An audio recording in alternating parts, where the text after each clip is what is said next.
देश में राष्ट्रीय सीरो सर्वे का चौथा चरण संपन्न हो चुका है। आईसीएमआर के director general doctor Balram Bhargav ने ये जानकारी दी। भार्गव ने सर्वे के नतीजे जारी करते हुए बताया कि देश की 2/3 आबादी में कोविड एंटीबॉडी मिली है और अभी भी 40 करोड़ आबादी पर कोरोना का खतरा है। सर्वे में शामिल 6 से 17 साल के आधे से ज़्यादा बच्चों में भी एंटीबॉडीज पाई गईं। इसका मतलब हुआ कि दूसरी लहर में संक्रमण ने बच्चों को भी प्रभावित किया। भार्गव ने कहा कि चौथा सीरो सर्वे 21 राज्यों के 70 जिलों में कराया गया। इनमें 6 से 17 आयु वर्ग के बच्चों को भी शामिल किया गया था। इस दौरान हर जिले के 10 गांव या वार्ड से 40 लोगों के सैंपल लिए गए। हर जिले से 26 साल तक की आयु वाले 400 लोग इस सर्वे में शामिल हुए थे। वहीं सर्वे में शामिल हर जिले और उप जिले से 100 स्वास्थ्य कर्मियों का सैंपल लिया गया। भार्गव ने कहा, हमने 7,252 हेल्थ केयर वर्कर्स पर भी अध्ययन किया। इनमें से 10% ने वैक्सीन नहीं लगवाई थी।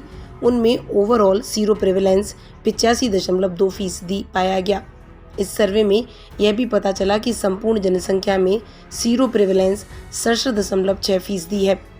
बात करें एंटीबॉडीज़ की और पहले हुए सर्वेज की, तो उसमें ये सामने आया था कि दिसंबर-जनवरी में कराए गए तीसरे सीरो सर्वे में 24.1%, पिछले साल अगस्त-सितंबर में हुए दूसरे सीरो सर्वे में 7.1% और पिछले साल ही मई-जून में हुए पहले सीरो सर्वे में केवल 0.7% लोगों में ही कोरोना की एंटीबॉडीज़ पाई गई थी।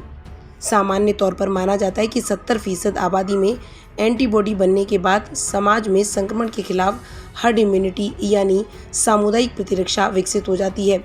सर्वे में 4 बड़ी बातें सामने आईं, आपको बताते हैं। 6 से 9 साल के 57.2% और 10 से 17 साल के 61.6% बच्चों में एंटीबॉडीज़ मिली। वहीं 18 से 44 साल के 66.7%, 45 से 60 साल के 77.6%, 60 साल से ऊपर के 76.7% लोगों में एंटीबॉडीज़ मिली।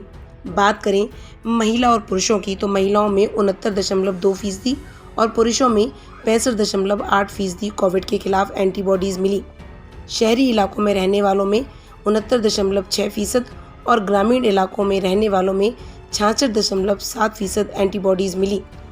सीरो सर्वे क्या होता है, यह भी आपको बताते चलते हैं। इस सर्वे से ये पता लगाया जाता है कि कितनी आबादी कोरोना से संक्रमित हुई।